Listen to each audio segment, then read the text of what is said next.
자, 이번엔 조국혁신당 초대 원내대표 황운하 의원 모셨습니다. 안녕하십니까? 네, 안녕하세요. 야, 요 한 두 달간 마음고생 많이 하셨죠?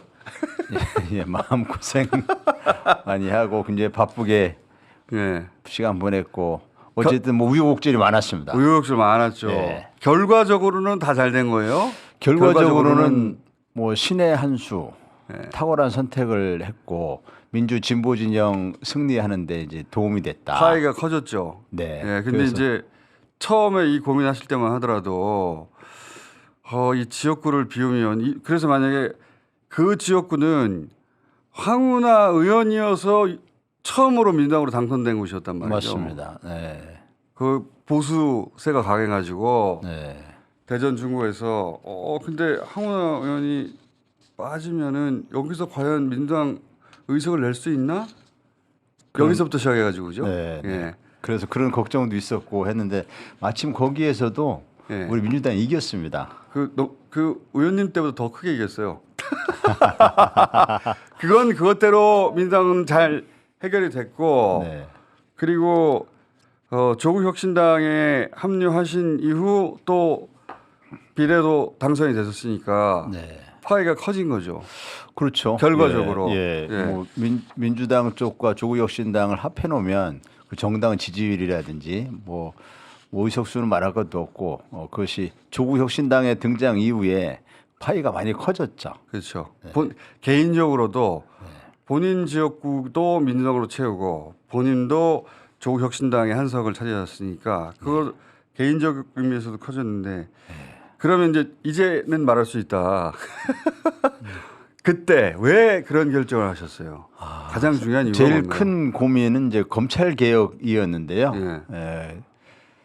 제가 21대 국회에서 그 마무리할 때쯤 됐을 때 참 뼈 아프게 생각했던 게 왜 180석의 의석을 갖고 또 문재인 정부 제1의 국정과제였는데 안 됐을까? 왜 검찰 개혁이 실패했을까? 이거 가지고 이제 고민을 많이 했거든요. 그거는 이제 우리 황운하 의원이 경찰대 학생일 때부터 가졌던 네.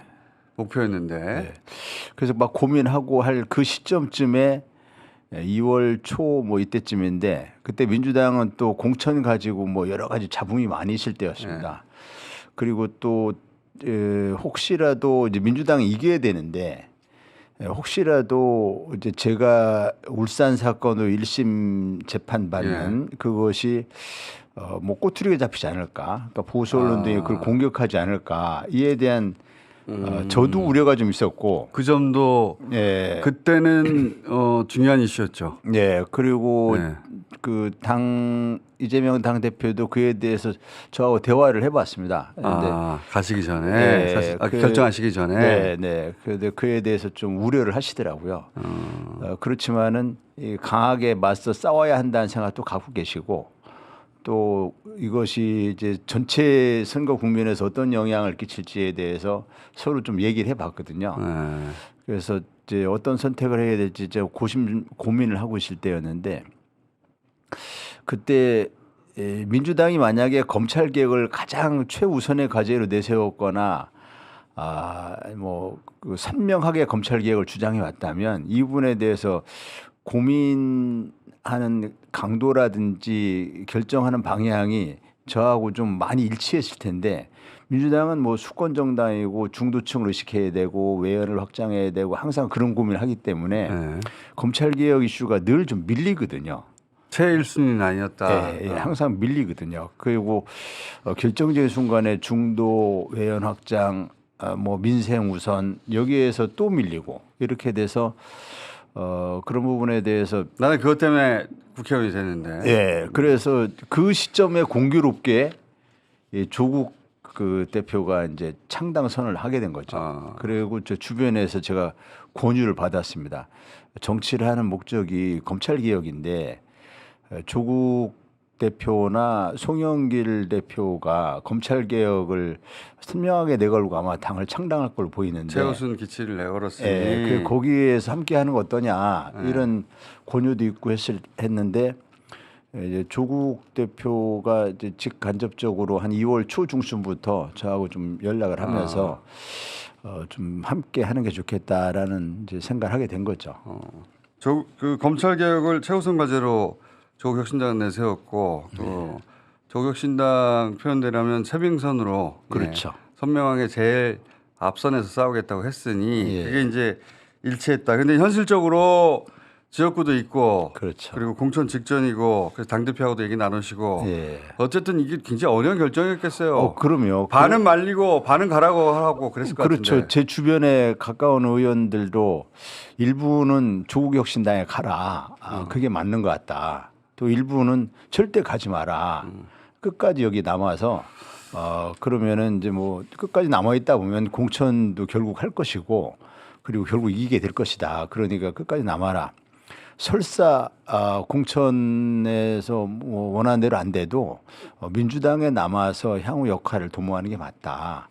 그런 의견도 있을 텐데 어쨌든 검찰 개혁이라고 하는 저의 정치 활동의 목표와 당의 목표가 일치하는 것이 조국 혁신당이거든요.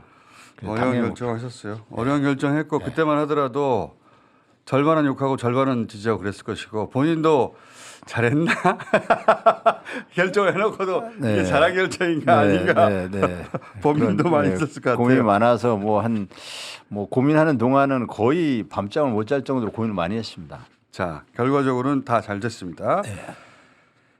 원내대표로 근데 만장일치 선출되셨어요. 예. 생각해보면 또 당연한 겁니다. 유일하게 의정 활동을 하셨으니까 유일하게 유일한 재선 아닙니까? 조국 혁신당에서. 네, 원내대표라는 이게 뭐 아시겠지만 선수라든지 나이라든지 이런 거 가지고 이제 대충 후보군들이 정해지는 건데 조국 혁신당에서는 의정 활동 경험 있는 사람이 없지 않습니까? 그러니까요. 뭐 당연히 그렇게 될 줄 알았어요. 근데 만장일치로 됐고 제가 맡을 수밖에 없는 상황이었습니다. 자, 근데 이제 그 원내대표 되셨으니까 여러 가지 현안들이 있는데 그 중에 교섭단체 문제도 있지 않습니까? 이게 그 조국 대표한테 한번 물어보기도 또 했었는데 조국 대표는 여기 나왔을 때는 이 천천히 하려고 한다라고 하셨거든요. 이 당의 입장이 뭡니까? 뭐 교섭단체는 뭐 하루라도 빨리 되면 좋죠. 네, 당연히 좋은 겁니다. 그리고 조국 혁신당이 유효 득표의 약 25%를 차지했거든요. 그렇죠. 그러니까 4분의 1, 4분 중에 한 분은 조국 혁신당을 찍은 겁니다. 이게 굉장히 많은 득표입니다. 그리고 유권자 수로 치면은 687만 5천 명 정도. 이게 굉장히 많은 숫자입니다. 이분들의 목소리를 담아내려면 조국 혁신당이 최소한 교섭단체는 돼야죠. 그렇죠. 사실 그 득표율에 비례하면 우리가 한 75석 정도를 얻어야 됩니다. 그러니까 연동형 비례대표로 간다면 이게 75석 정도의 목소리를 내야 되는 거거든요. 근데 우리는 지금 12석밖에 안 되고 4%밖에 전체 의석수의 4%밖에 차지 못합니다. 25% 득표를 한 정당이 4% 의석수밖에 못 가지고 있는데 그래서 그 목소리를 잘 그 지지해 준 분들 목소리를 대변하려면은 교섭단체는 필수적이라 볼 수 있고 또 외국의 사례를 보니까 이 교섭단체가 우리나라처럼 이게 요건이 엄격하게 돼 있는 나라가 없어요. 뭐 독일, 영국, 프랑스 등 좀 의회민주주의가 발달한 나라들 보면 영국은 뭐 2석 이상만 되면 거의 그 교섭단체 역할을 하게 돼 있고 독일은 5%더라고요. 그러니까 우리로 치면 15석 이상인 거고 프랑스는 2.6%. 그렇기 때문에 우리로 치면 한 7석 이 정도면 교섭단체가 될 수 있는 겁니다. 우리는 이 20석이라고 이렇게 돼 있는데 이것이 너무 300석에 비하면 너무 요건이 엄격하다. 이거 역사를 살펴보니까 또 이게 유신의 잔재더라고요. 그래서 지금은 정치 발전 차원에서 논의할 시점이 된 겁니다. 그래서 조국 혁신당에게 국민들이 보내주신 그 지지의 그런 크기만큼 국회에서 역할을 하기 위해서는 교섭단체는 반드시 필요하다. 지금 또 교섭단체가 아니면은 뭐 다른 외국의 사례도 그렇지만은 이 국회 활동에 지장이 굉장히 많습니다. 끼릴 수가 없어요. 예. 한마디로. 이게 의원들 개개인을 상대로 뭘 할 수 없기 때문에 결국 교섭단체 간의 협상을 통해서 뭘 결정할 수밖에 없는데 거기서 항상 빠지게 되거든요. 끼릴 수가 없어요. 네. 그러면은 뭐 어쨌든 예컨대 대정부 질문을 어떻게 할 것인지 뭐 이런 거에서부터 뭐 의견을 거기에다가 어떻게 반영할 것인지 이게 교섭단체를 통해서 가능한 일인데 그런 부분에서 너무 그 제약이 많습니다. 들러리가 되죠. 예, 그래서 활동에. 교섭단체 요건을 완화하든지 아니면은 교섭단체든 아니든 뭐 국회 의사결정 회의 일정 등에 참여할 수 있게 하든지 뭐 이런 근데 결국 현실적으로 교섭단체가 될 수 있는 것은 국회법을 개정하거나 아니면은 뭐 수무석을 확보하거나 두 가지 둘 중에 방법 중에 하나죠. 하나인데 스무서 확보는 지금 쉽지 않은 것 같고. 네, 국회법 개정은 뭐 이제 민주당 측이 이 선거 과정에서 또 공약을 했었거든요. 이재명 대표가 말한 적이 있습니다. 예. 그럼 이제 수면 위로 올라오겠죠. 네, 조만간에. 그래서 거기에서 총선 과정에서 정치 개혁 차원에서 얘기를 했고 공약으로 약속을 했기 때문에 민주당이 어떤 해법을 내놓으리다 저는 그렇게 기대하고 있습니다. 이재명 대표가 공약을 했으니까요. 그게 이제 우선순위는 아닌 것 같고, 근데 이제 22대 출범하면 당연히 이야기가 되겠죠. 그렇죠. 가장 궁금한 것 중에 하나가 이제 원내대표 됐으니까 저희가 이 사안 있을 때마다 모시긴 할 텐데 조국 혁신당 1호 법안이 한동훈 특검 아닙니까? 예. 조국 대표가 맨 처음에 이걸 꺼냈잖아요. 이거 준비하고 있습니까? 법안은 우리 당의 이제 선거 과정에서 검찰 독재 조기종식 위원회인가 뭐 이런 예. 명칭이 그런 위원회가 구성돼 있거든요. 그 위원장을 이제 박은정 그 당선 그럼 잘할 것 같아요. 전 검사가 그 위원장 맡고 있는데 그 거기에서 이제 법안을 다 준비했더라고요. 아 이미? 그래서 한동훈과 관련된 이제 국민들이 한동훈에 대해서는 왜 공정의 잣대가 적용 안 되냐 예. 이렇게 생각하시는 한 세 가지 의혹들이 있잖아요. 그렇죠. 뭐 고발 사주권도 있고 윤 대통령 징계가 뭐 소송 중인데 예. 패소할 결심으로 그 직무를 유기했다. 예. 그다음에 뭐 또 자녀들 예, 뭐 문제. 입시 비리 관련 뭐 이러한 세 가지 의혹들이 있는데 이 부분에 대해서 왜 한동훈 전 비대위원장은 수사를 안 받냐? 특히 핸드폰 비밀번호 뭐 27자리인가 해가지고 다 수사 협조하라고 다른 사람한테 얘기하면서 본인 왜 수사 협조 안 하고 예.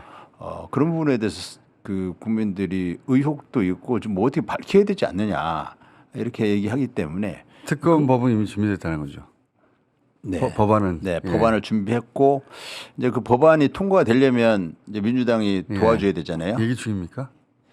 그래서 민주당하고 좀 지금 대화가 진행 중에 있습니다. 예. 조국 혁신당의 1호 법안에 대해서 민주당도 좀 도와줘야 되는 정치 도의상의 어떤 그런 그 책임감 같은 걸 가지시는 것 같아요. 그래서 같이 상의하자고. 이런 문제의식은 대부분 공유하고 있을 테니까. 네, 예. 네, 네.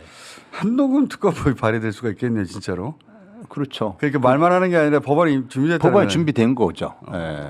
그리고 현재 뭐 어저께 영수회담에서 그런 부분이 좀 풀리기를 기대했는데 이제 하나도 풀린 게 없어서 결국 개원 후에 특검 전국이 될 수밖에 없지 않느냐 저는 그렇겠죠. 그런 생각이 특검이 지금 듭니다. 한두 개가 아니네요. 예, 그거 1차적으로는 최상병. 최해병 예, 특검, 최해병. 그다음에 김건희 종합 특검, 그렇죠. 예, 그다음에 이제 한동훈 특검. 한동훈 특검. 예, 이 세 가지 특검이 우선 한동훈 특검. 예, 그 김건희 정치 구호로 그칠 줄 알았더니 진짜로 추진하는 거예요 지금. 예, 법안 다 준비돼 있고요. 또 그 통과 발의 시점, 통과하기 위한 입법 전략 뭐 이런 거에 대해서는 구체적으로 대화를 진행해서 그래서 이제 어느 시기에 어떤 방법으로 통과시킬 것인지 물론 법안의 내용도 이제 우리는 준비가 돼 있지만 민주당의 협조가 필요하기 때문에 민주당하고 좀 조율할 부분이 있으면 조율을 해서 그래서 통과 가능성 있는 그런 법안으로 이제 완성도를 높이고 그리고 김건희 특검이라든지 뭐 최상병 특검과 서로 연계해서 어떻게 할 것인지 좀 논의를 해봐야 됩니다. 법사위원장 누가 합니까? 법사위원장이 아니라 법사위원. 누구 할 거냐고요? 예. 거기 법사위원 할 만한 사람들이 여러 명이잖아요. 굉장히 많습니다. 예, 그러니까 예, 예. 아니 의원님부터 시작해가지고 예. 박완정 검사도 있죠. 신장식 당선자도 있죠. 조국 대표도 있죠. 네. 그 법률가들이 많잖아요. 그래서 지금 우리 누가 법사위원 합니까?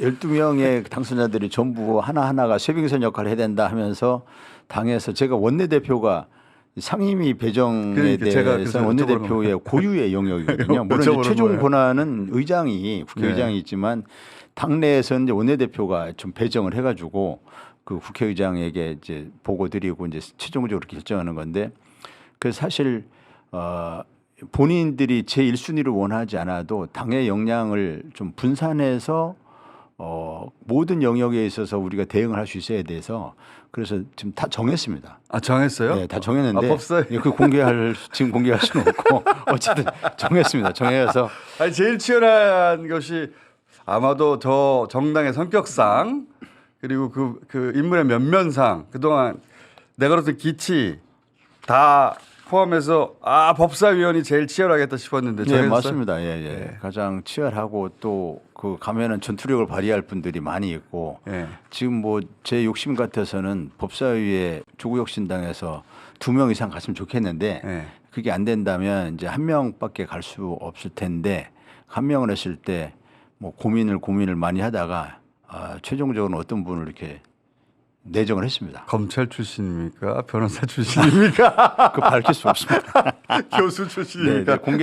아직 공개된 상황이 아니어서 그거 말씀드리면 누군지 딱 나오기 때문에. 그렇죠. 네. 저도 그게 제일 궁금했습니다. 자 오늘 여기까지 하고 곧 자주 모시겠습니다. 황운하 조국혁신당 원내대표였습니다. 감사합니다. 네, 고맙습니다.